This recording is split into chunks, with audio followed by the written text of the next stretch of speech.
అర్జున్ రెడ్డి సినిమాతో యువతలో full craze తగ్గించుకుంది హీరోయిన్ శాలిని పాండే. ఈ బ్యూటీ అందం, అభినయం, నటనతో తెలుగు ప్రేక్షకులను కట్టిపడేసిందనడంలో అతిశయోక్తి లేదు. అర్జున్ రెడ్డి చిత్రం బ్లాక్ బస్టర్ హిట్ కొట్టడంతో శాలినికి వరుసగా ఒకటో రెండో సినిమా అవకాశాలు వచ్చాయంతే. తర్వాత తెలుగులో పెద్దగా సినిమా అవకాశాలు రాకపోవడంతో ఈ హీరోయిన్ కోలీవుడ్కు చెక్కేసింది. జీవి ప్రకాష్ సరసన కథానాయిక నటించి ప్రేక్షకుల ఆదరణ పొందింది. ఇక హిందీలో ప్రస్తుతానికి పలు సినిమాలు చేస్తూ వస్తోంది.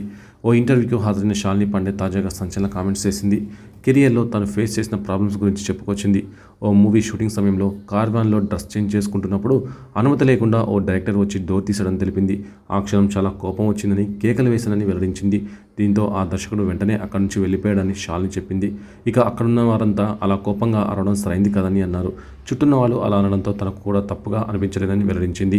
ఇక ఆ తర్వాత ఇంకెప్పుడు అలాంటి పరిస్థితులు ఎదుర్కోలేదని తెలిపింది. ఒకవేళ అలాంటి సిచ్యువేషన్స్ వచ్చినా ఎదుటివారిపై ఆగ్రహం వ్యక్తం చేయకుండా ఎలాంటి సమాధానం చెప్పాలో తను నేర్చుకున్నట్టు శాలిని చెప్పింది.